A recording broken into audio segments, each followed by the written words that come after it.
Hello, race fans. Tom Harris joining you on this edition of Post Time at Portland Meadows, and I am joined by Bob Travers, our track handicapper here at Portland Meadows. Good to have you along, Bob. Nice to be here, Tom. Hey, it's kind of the calm after the storm yesterday. What a huge day. I mean, I don't think I've seen the parking lot as full as it was yesterday, at least in the first couple of seasons I've been here. Well, you know, everybody came out. It was our last Sunday. It was a dollar day. All types of events going on here at the same time, and it really showed. It was nice to see. It showed that a lot of people really appreciate us here in the Portland area, and they like coming out. So hopefully we can do it again next season. Well, you're right down in the front line, so you've got a solid hand on the number of people milling around. It had to be wall-to-wall people, I'm thinking. I'm on the roof, on the other hand, but I do get a chance to see the fans when they come out trackside, and the track apron was just nothing but people, and you could hear the roar vibrating through the building. And especially during the mile yesterday. And let's talk a little bit about some of those races yesterday. Wow, what a program it was.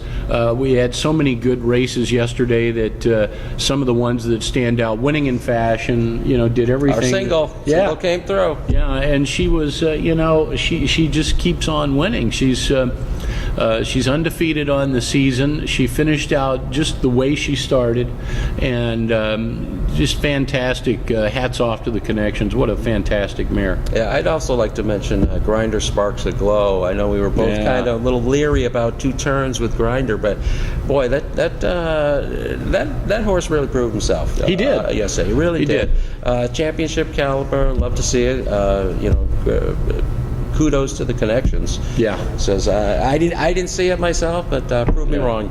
Yeah, Robbie Bays does a tremendous job with him, and he's come into this season, this horse, and has done a fantastic job. And it's like you say, he proved himself all over again, and he does that. He's one of those guys that Elvis, that as he's known, you don't count him out. Never. You cannot count him out. Yeah. And he proved that yesterday. It was a brilliant run, and Kevin Orozco. Fantastic job, and so it was hats off to Grinder Sparks Aglow. Big race, and what was interesting, Roaring Rule, who came on to get third in that race.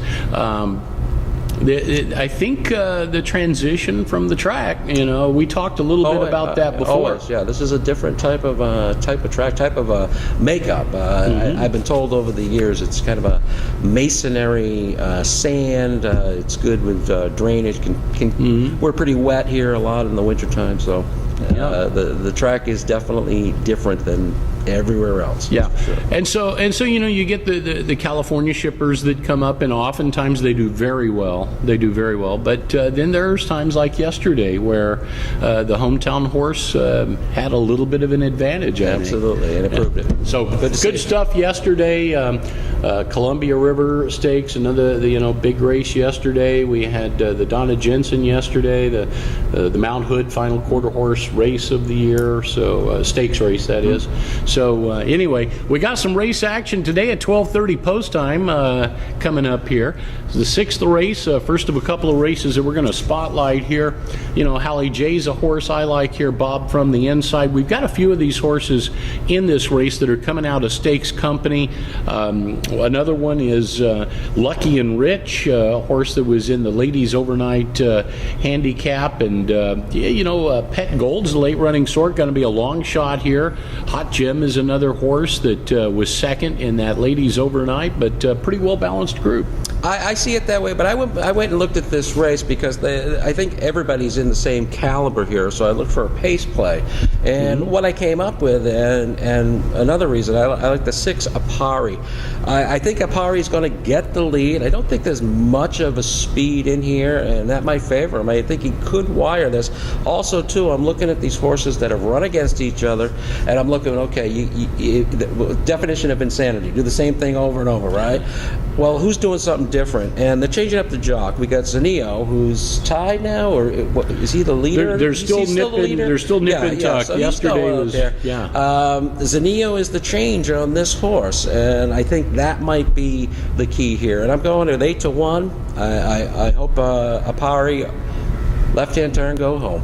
All right, all right, and like you said, you might get a good price there. I have a spot play in that race. I'm going to keep my eye on. A horse I wanted to mention was Run Scout Run, late running sort. Doesn't have to come from way back. Jennifer Whitaker will have the call. It'll be the second time she'll be atop this one for trainer Howard Belvoir. So Run Scout Run, 10-1 opening up on the line.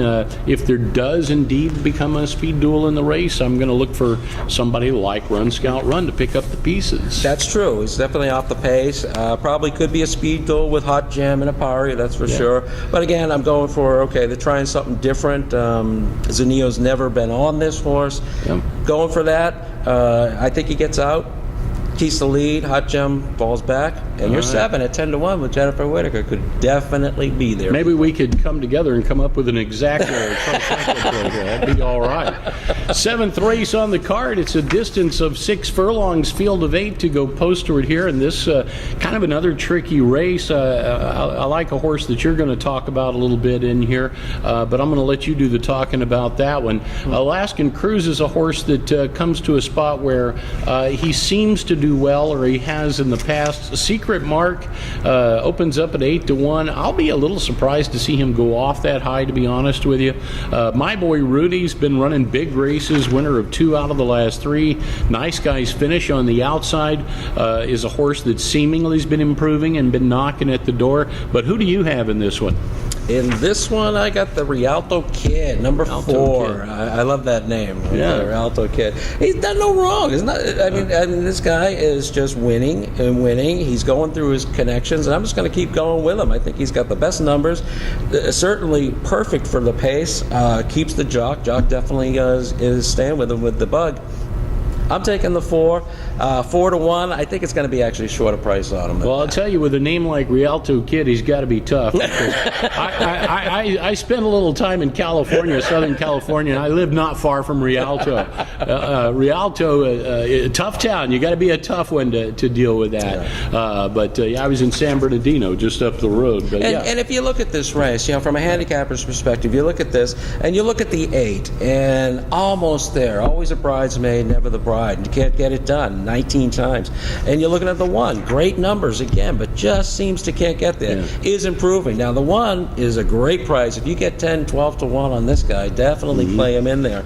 But I'm looking for, I think the guy's done no wrong. I think he's going to beat up on these guys again. I think you're right. And what makes that an interesting race, I think, the 7th race, is that all of these horses look like they're coming into this race as a spot that they would prefer.